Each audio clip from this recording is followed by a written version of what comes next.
Welcome to the First-Time Homebuyer Masterclass. Here's my promise. By the time that you end today, you'll understand how much home you can afford, how to get the best interest rate, where to find money for your down payment if you need it, and what happens the day you apply to the day that you close.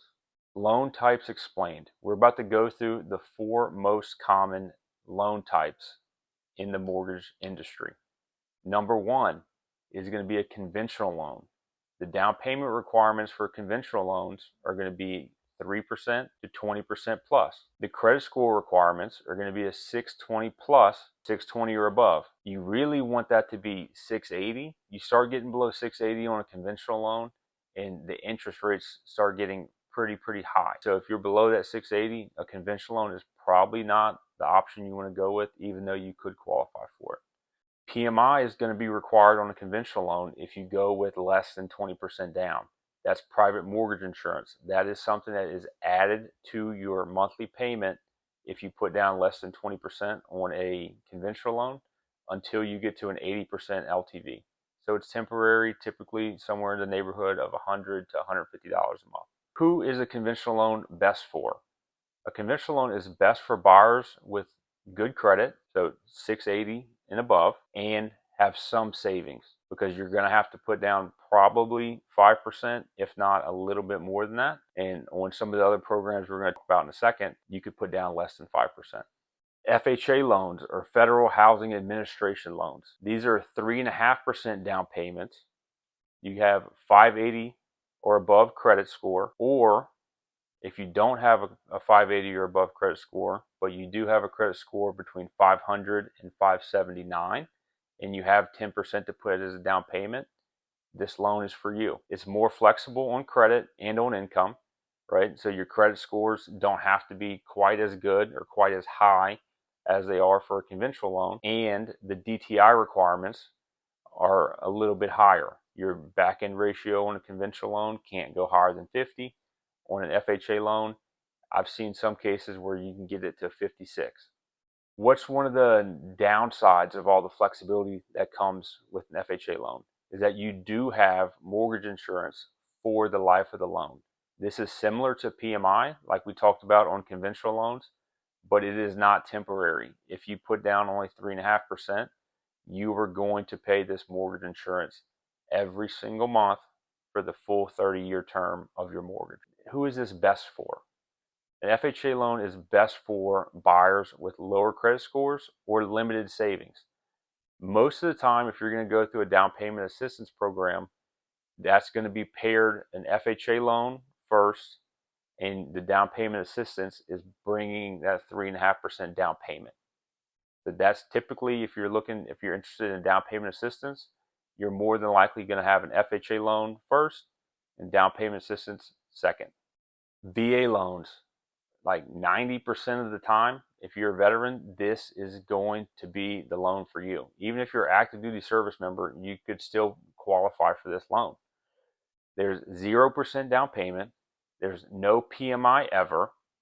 There are lower rates than conventional most of the time. If you have a good credit score and you're qualified for a VA loan, you're probably going to get a lower interest rate on a VA loan compared to a conventional loan.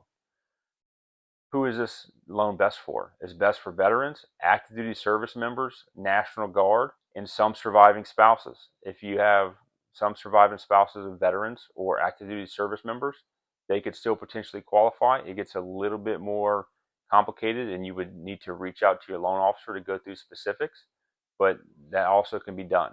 Finally, number 4, the program that's probably the most popular in the state of Louisiana for the 0 down payment loans is going to be a USDA loan. You might hear it referred to as an RD loan, a rural development loan. And there's a whole map. You can go to our website and it shows you what areas within the state are actually eligible for a USDA, because there's a couple different things on a USDA loan that make it a little tricky to qualify for. Is that the house has to be in an eligible area. There's an income limit that is different by every single parish in the state of Louisiana. So you cannot make more money than that income limit. And it's a household limit. So if you have 3 people in your home, they're going to count the income from all 3 people. If you have 6, they're going to count the income from all 6. The benefits of the USDA loan are that you can get 0% down payment. So the only thing you're going to have to come up with is your closing costs. Another great benefit of a USDA loan is that their interest rates are very competitive. So anything, you're going to get very similar rates to an FHA loan, to a VA loan if you do a USDA loan. A USDA loan is best for buyers who are outside of a major metro center. So in Louisiana, most of Baton Rouge wouldn't qualify, but some do. Most of New Orleans wouldn't qualify, but you start getting a little bit further outside of New Orleans, outside of Baton Rouge, and a large share of the state of Louisiana actually qualifies for a USDA loan. If you want to see if the specific house that you're looking for or the specific area that you're looking for qualifies for USDA, go to dsodmortgage.com and go to our USDA map. It has a map that will show you every single area in the state that is eligible for USDA. So here's your quick decision guide. If you have 5% down in a 680 or above credit score, you probably should be considering a conventional loan. If you have limited savings or credit challenges in your past, you're probably looking at an FHA loan. If you're a veteran or an active duty military member, you're probably looking at a VA loan, right? Are you buying outside of the city limits of the town or the city that you live in? You probably should look at a USDA loan first and see if you can qualify for that. And if not, then go to FHA and conventional. Here's a quick rate comparison so you can see the different interest rates today for the 4 different loan programs. So as you can see, the conventional loan is the highest at a 6.375. And all of your government loan programs are all at 5.875. So they're all very competitive. And even though the government loans might be a little bit more flexible with the credit requirements and income requirements, they actually have very competitive interest rates, as you can see. The first thing we're going to start with is how much house can I afford? So for us to get into this discussion, there's 2 different ratios you're going to have to keep in mind. The first one is your front end DTI, or debt to income ratio. What this is the housing payment of the home that you're trying to buy divided by your gross income. We're shooting for a number somewhere between 20 to 28. You really don't want to go much higher than 28. Some programs you can go a little bit more, but 28 is going to help you get the best rate.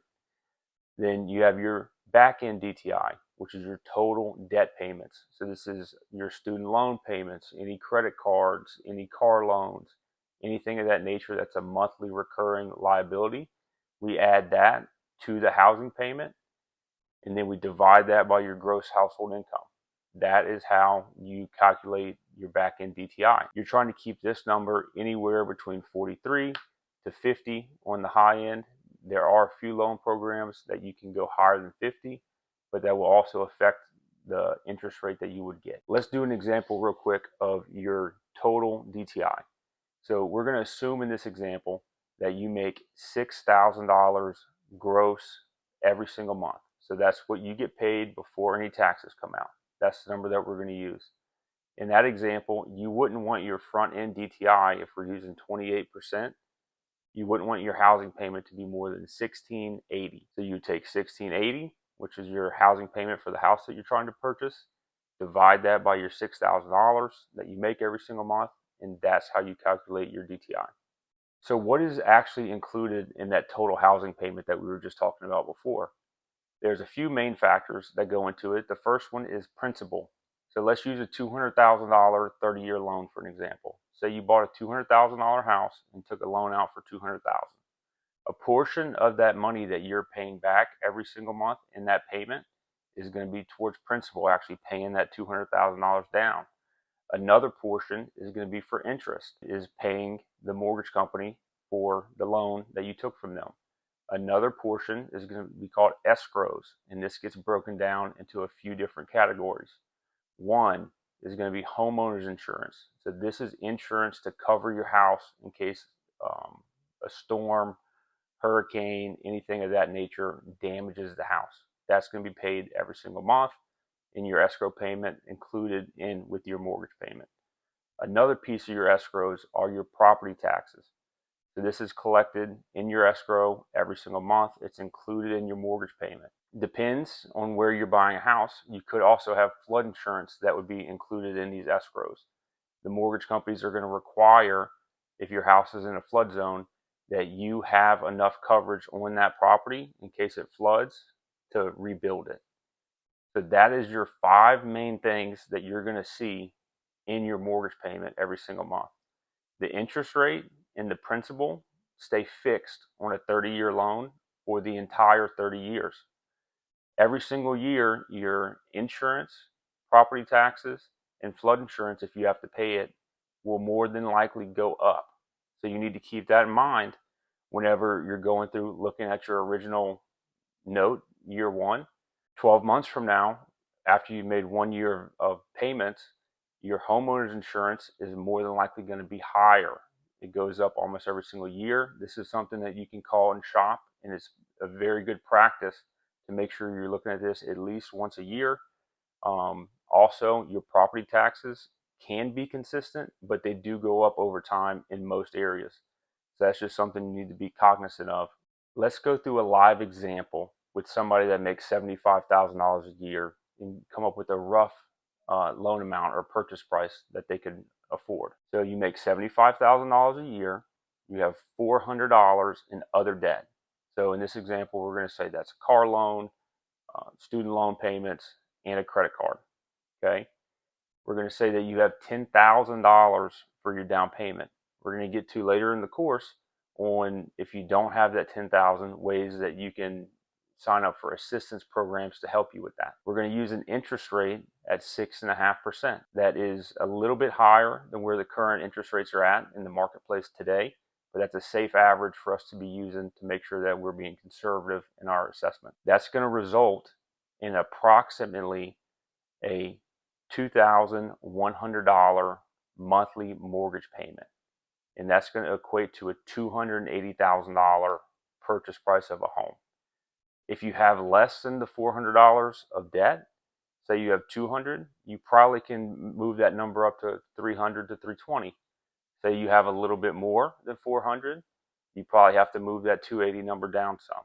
The first step of getting a mortgage is going to be going through the pre-approval or pre-qualification process. What you do with the pre-qualification is that you call a loan officer and you do a mortgage application.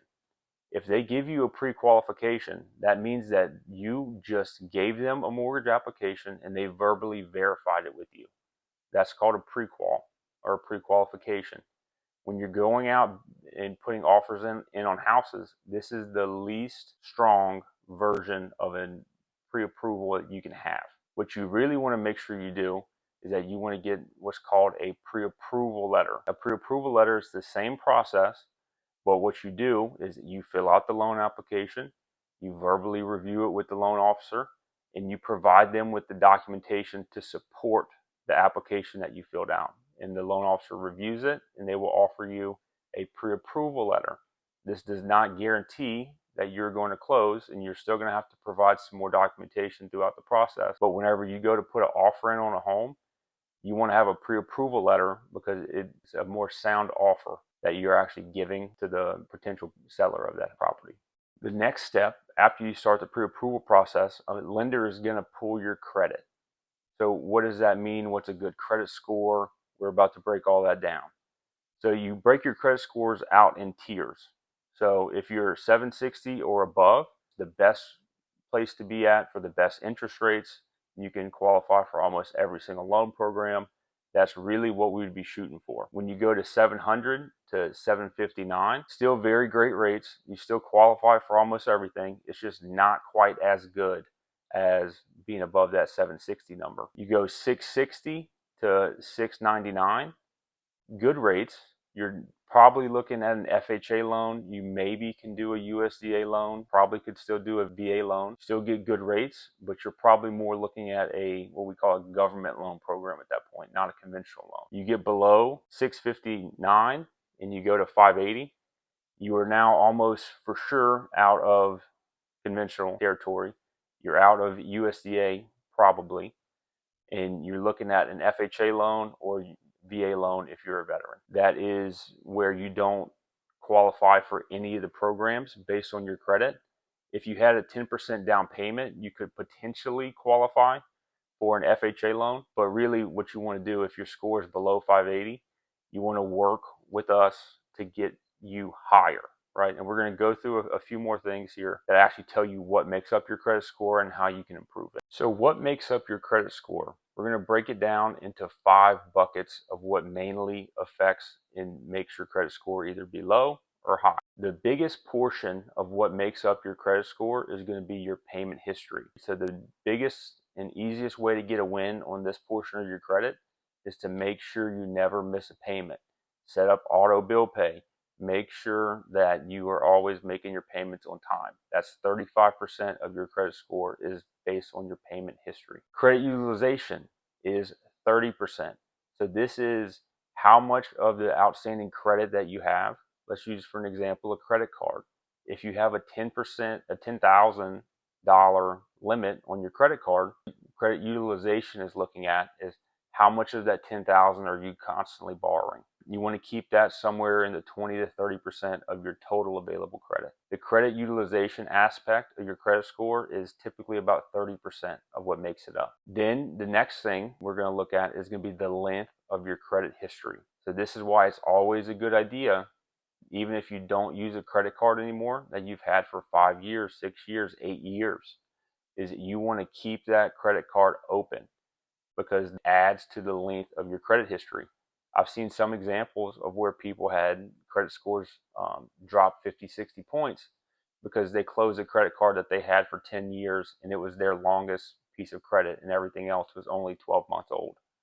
So that's something that you really want to focus on and that you just keep top of mind. The next thing is going to be the credit mix. So this is what types of credit do you have? Do you have installment loans like a car?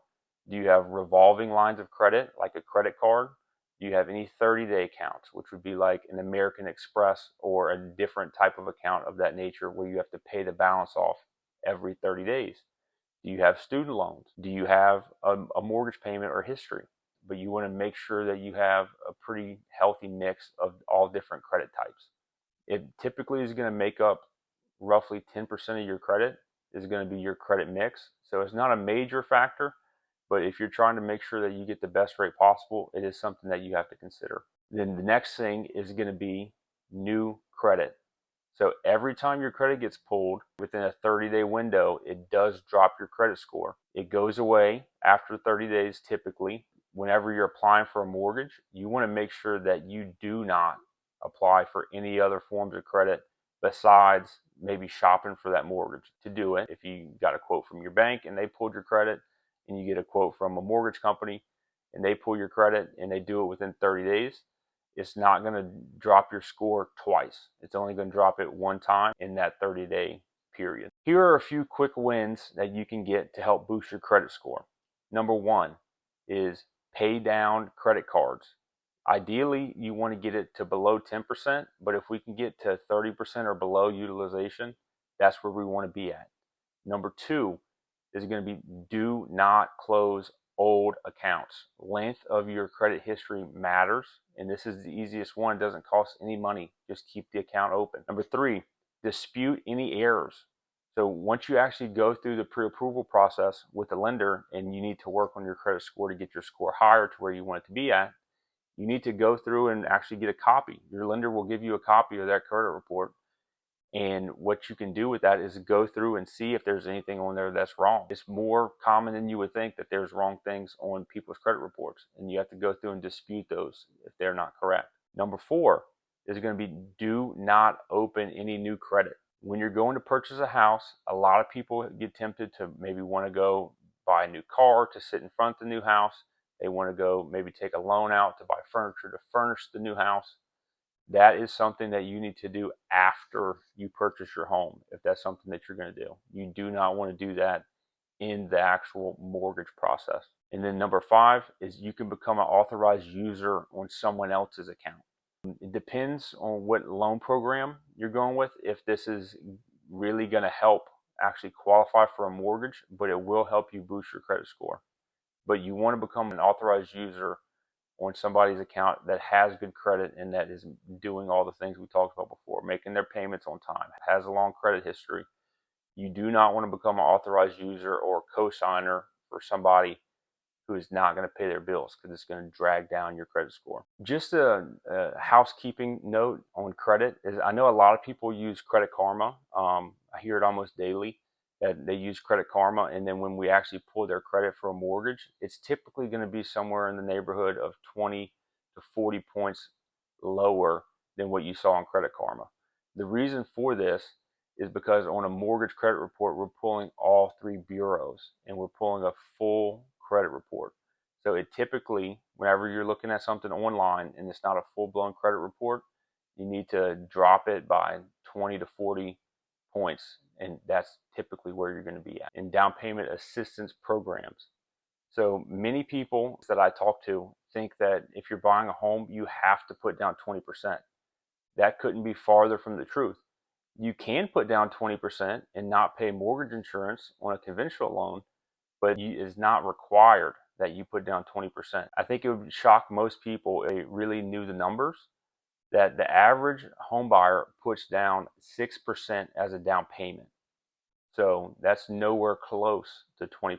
So what are the actual minimum down payment requirements for the four main loan programs? The four main loan programs that you have are going to be a conventional loan, a FHA loan, a USDA loan, and a VA loan if you're a veteran.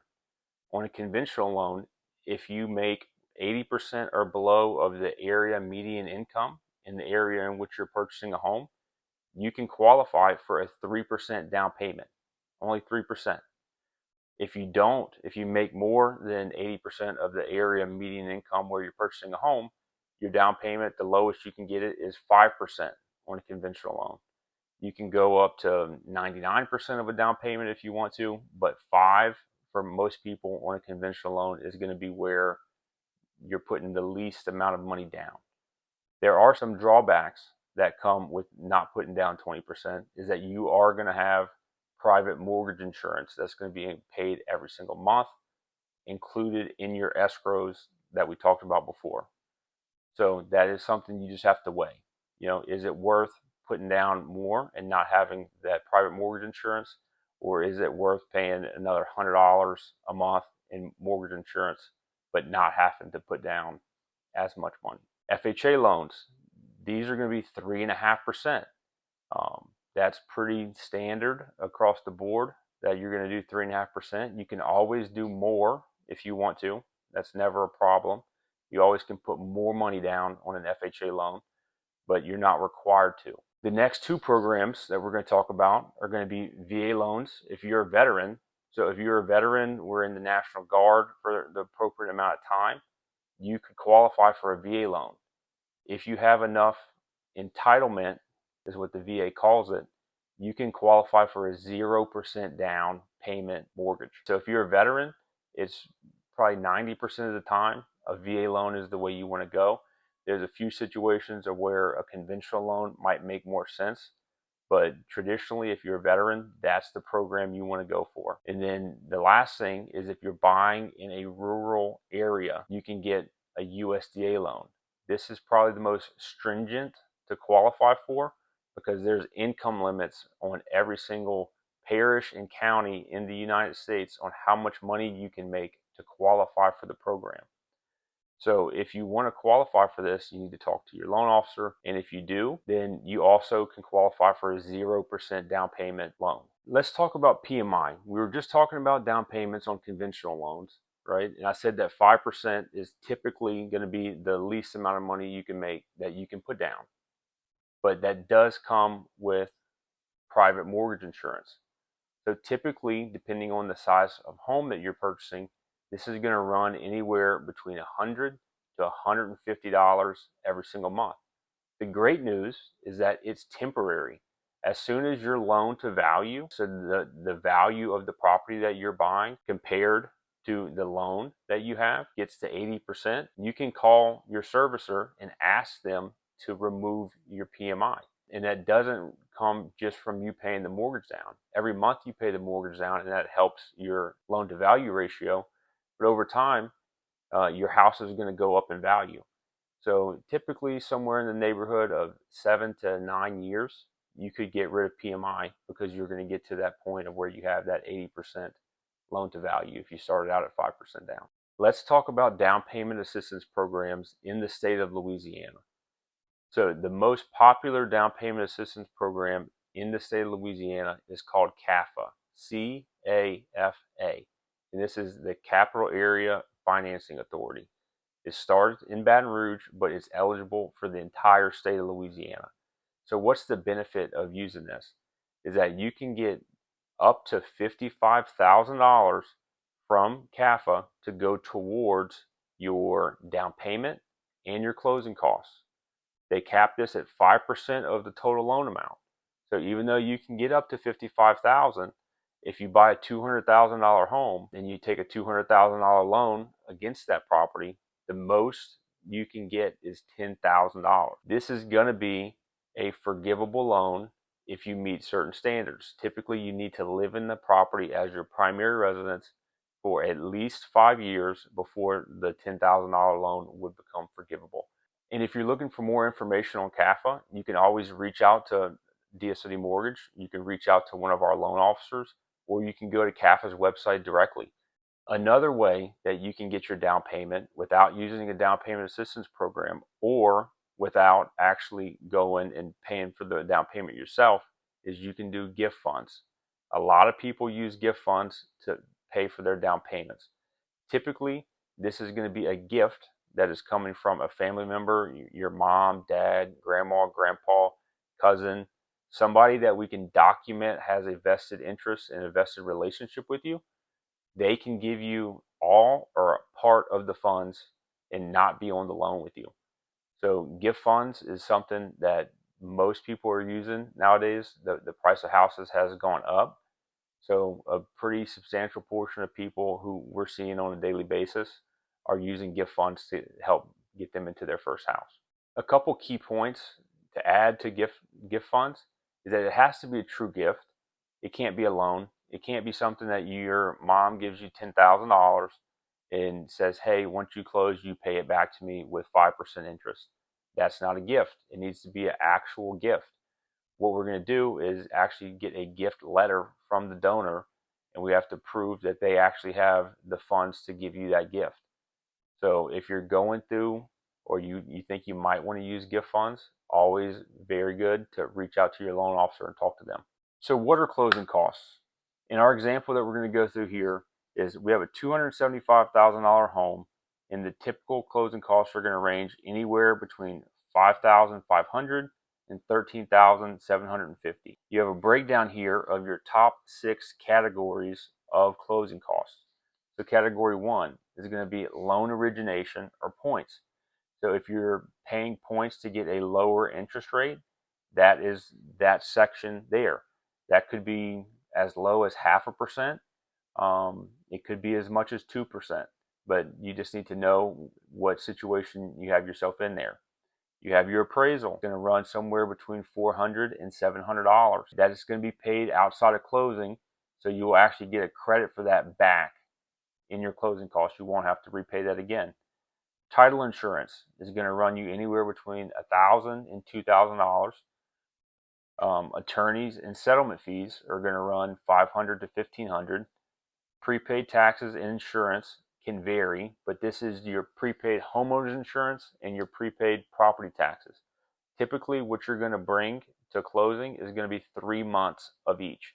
Is to fund your escrow account for the first time. We do that at closing, and typically it could vary a little bit, but typically it's going to be 3 months of each. Then you have your recording fees anywhere from $100 to $300. On new construction homes, this is something that we'll touch on in a little bit, but on any new construction houses, they typically offer thousands of dollars in closing cost assistance. Let's get into the actual closing disclosure, or the CD is what you'll hear it referred to. You have to get this document 3 days before closing at a minimum. You can get it before, but you have to sign this 3 days before the day that you want to close. The key things that you need to check for are going to be the loan amount. Is the loan amount the same loan amount that you started this process off with? and the interest rate doesn't match the interest rate that you thought you were getting. By the point that you get to a CD, you should already have had your interest rate locked, and that this should match the last loan estimate that was sent to you. Okay, that's a crucial thing that you need to check. The monthly payment, you need to review your monthly payment. Is that in line with what you expected? That should not have changed drastically throughout the process, but it's always prudent to make sure that you go through and recheck that and that you feel comfortable before you sign up for this. Next is going to be cash to close. So you need to actually match how much cash you're going to need to bring to that closing table. So it could be a cashier's check, it could be wired funds, it could be gift funds, or it could even be a down payment assistance. But you need to make sure that you know and you review that with your loan officer on how much money you have to bring to the closing table, because you don't want to ruin your closing day by having to go get a check and come back later to get your keys. Closing day logistics. What do you need to bring to closing to make sure it goes smoothly? You need to bring a government issued ID, a driver's license, a state issued ID, passport. Any of those things will work. You need to bring a certified check or wire transfer for your cash to close. If you don't have to bring any cash to close, you don't need these items, but more likely than not, you're going to have to bring some money. So you're going to have to bring a cashier's check or a wire. Then any other requested documents that the LO or processor could have asked you for throughout the process. Typically, there's not going to be a lot of this that goes on, but there could be some examples of where you would need to bring some additional documents to closing. A big warning that I want to make sure everybody understands: if you're going to choose to do a wire, that wire fraud actually exists. Wire fraud is real. Scammers send fake wire instructions. Always verify wire instructions by calling a known number. Never trust instructions sent via email. If something seems off, call us immediately. So if you get wire instructions from an email, you need to make sure that you call your LO and you verify that with your loan officer. Don't call the phone number in the email that sent it to you. Call the phone number you have saved for your loan officer and verify. What to expect after closing. You get your keys. That's the best moment. That's when you're going to smile, take your picture, send it in for us to have a testimonial about how awesome of a job we did for you. And we want to be so excited with you in this next step of your life in the journey. You're going to receive a copy of all the documents that you just signed. So you'll have them for your permanent record forever. You're going to get a copy of every single thing that you signed. You start paying your mortgage typically 30 to 60 days after you close. So typically you're not going to pay, if you close in the month of March, you're not going to start paying until April. So you do get a little bit of a window before you have to start making your payment. You get a welcome packet from your loan servicer. So the person that originated your loan more than likely is not going to be the person that you make your payments to every single month. So within 7 to 21 days after closing, your loan is going to be transferred to a loan servicer. They are experts in servicing loans. They have all the best portals for you to make your automated payments. They have all the relationships with banks to make sure payments go through smoothly. You should be getting a letter 7 days to 21 days after closing, giving you more information on where to actually make your payment to. New construction versus resale or an existing home. Which one makes the most sense for you? What are the benefits of new construction? What are the benefits of an existing home? And what are the cons of new construction? And what are the cons of a resale home? Both are perfectly fine. One, you have to make sure you make the correct decision for you and your family. So we're going to go through our factors here of condition. A new home, everything is brand new and under warranty, typically for at least 5 years. So you know, as soon as you move into that house, if anything goes wrong, all you have to do is call the builder back that built that house, and they will come and fix it. If you do a resale home or an existing home, once you go through your inspection period and the day after closing you move in and something breaks, you are on the hook to pay for that. So that's a pretty big deal if you don't have a lot of cash left over after closing, that you might have to pay for a water heater or some other major expense. Factor 2 is going to be customization. Is on a new construction home, you get to choose your finishes. You get to choose the floor plan. On an existing home, what you see is what you get. It could be a remodeled house. It could be a fixer-upper where you're going to have to come in and do a pretty substantial amount of work yourself to get it to where you want it to be at. But even if it's completely updated, it might not be exactly what you want. Your timeline. If you're buying a new construction home, you can buy a pre-existing new construction home that nobody's lived in and close on that in 30 days. But more times than not, a new construction home is going to take you 4 to 6 months because they have to actually build it to what you want. On a resale, if you have to move in very, very quickly, you can move in 30 to 45 days. So a resale, if you're trying to really focus on speed, more likely than not, it's going to be resale. Negotiations. Builders typically offer very lucrative incentives. We at DSLD offer very, very lucrative incentives. I've seen incentives range all the way from $6,000 in closing cost assistance all the way up to $12,000. So it just depends on what area you're looking at, what time of the year. Builders are trying to help you buy their homes. When you go to a resale, you have room to negotiate the price. Most of the time, you're not going to pay the full list price for a resale home. You might, if it's a $400,000 house, you might be able to buy it for $380,000 or $390,000.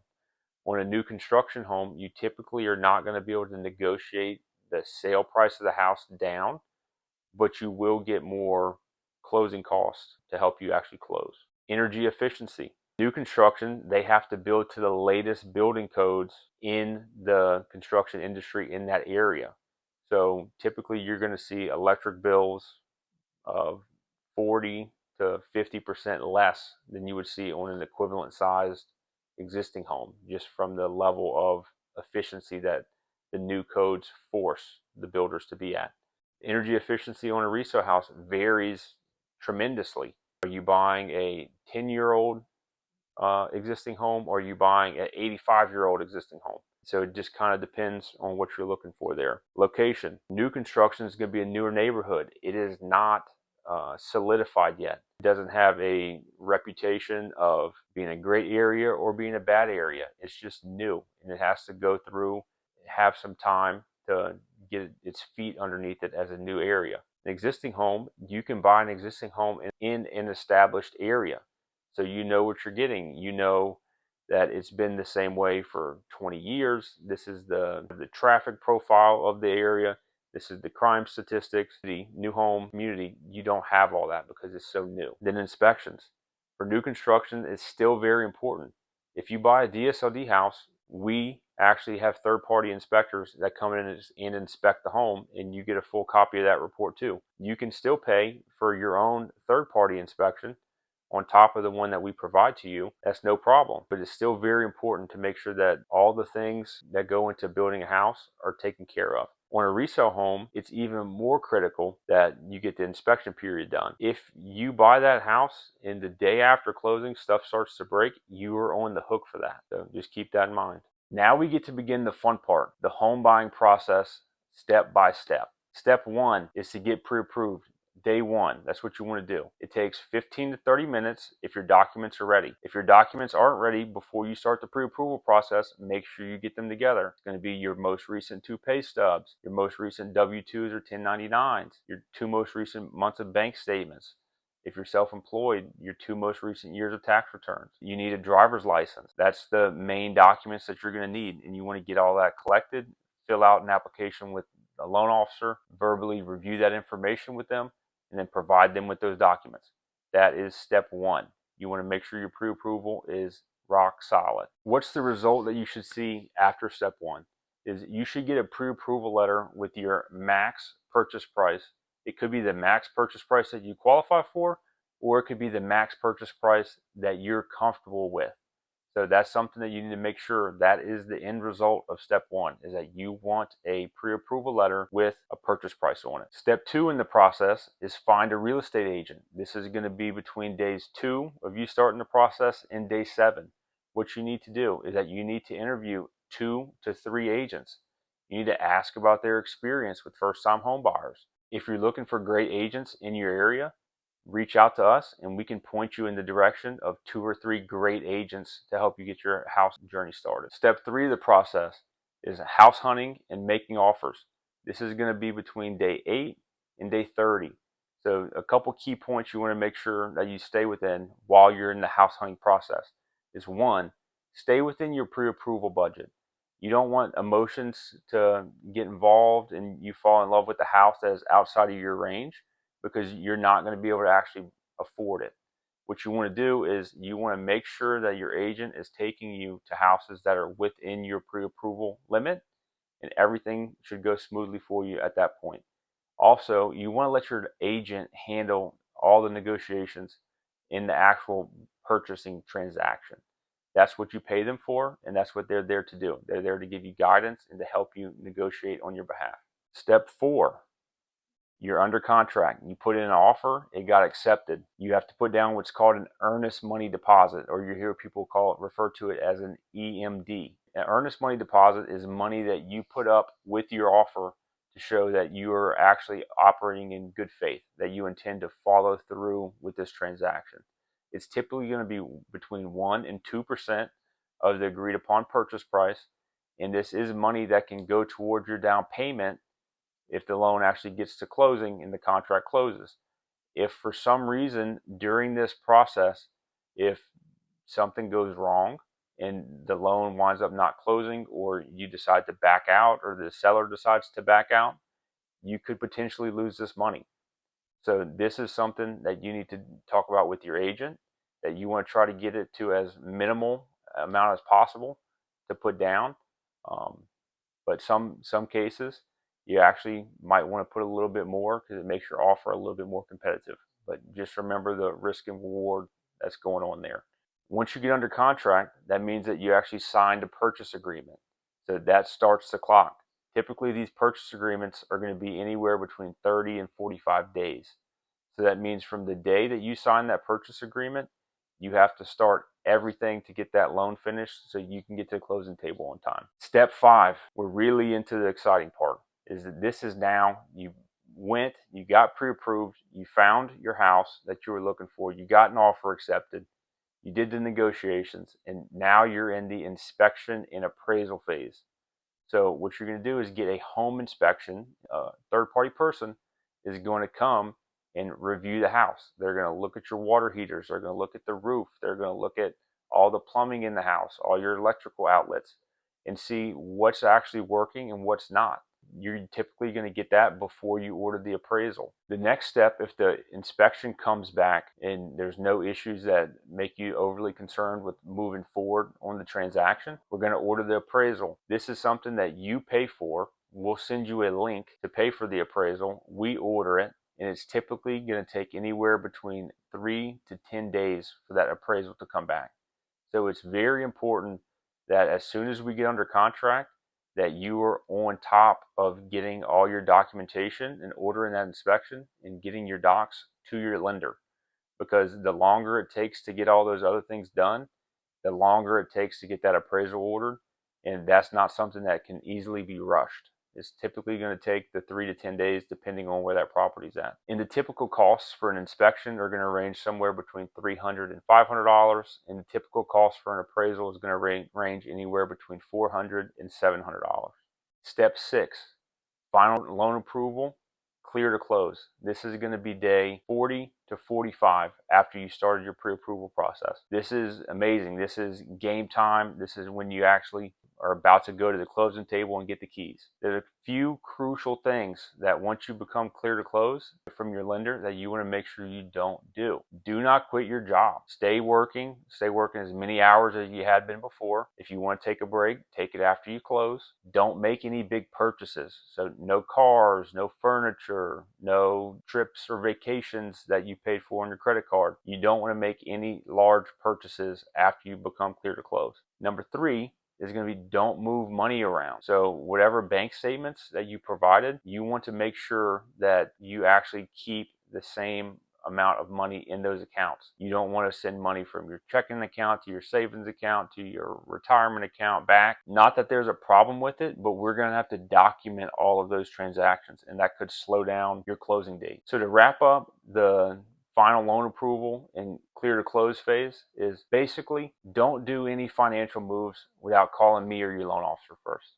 Step 7, closing day. This is the big day. This is what we've been working for the last month and a half to 2 months. This is going to be on day 45 of your process if you're following everything to a T. Closing typically is going to take 1 to 2 hours. This is where you're going to go to a title company and sit down and actually go through and sign all of your mortgage documents and paperwork that make it official. You need to bring your ID and you need to bring certified funds if needed. So if you have to bring your down payment or you have to bring your gift letter, you have to make sure you bring it in either the form of a cashier's check, a certified check, or you can wire the funds to that title company the day of closing or the day before.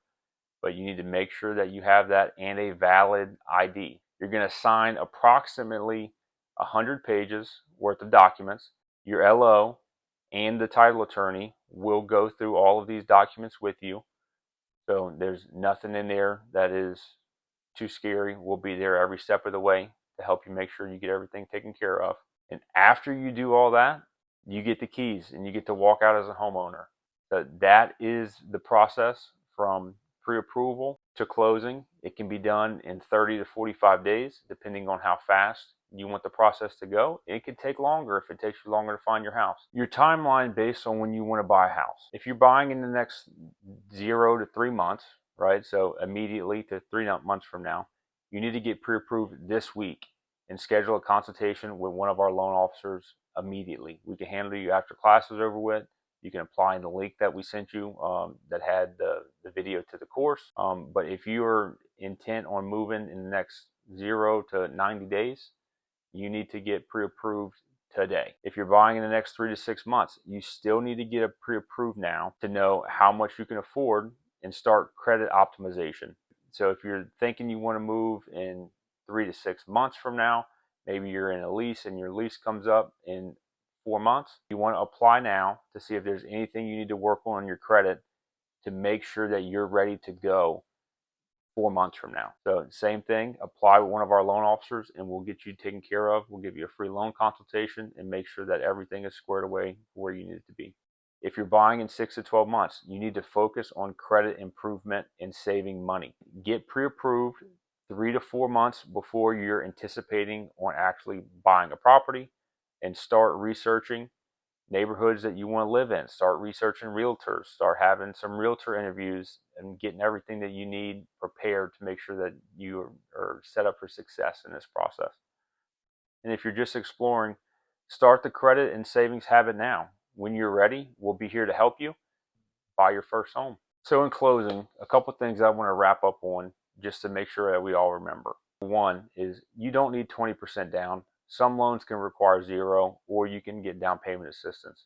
Your credit score is worth tens of thousands of dollars. Protect it and improve it. 3, down payment assistance programs are real, and we check every program that's available in the area that you're purchasing to make sure that you're not leaving any money on the table. Number 4 is make sure you get pre-approved first before you go start looking for a house, because you don't want to look at houses that are outside of your budget or get under contract and potentially lose that earnest money deposit because you didn't get pre-approved before you started. And step 5, the process takes between 30 and 45 days once you find your home.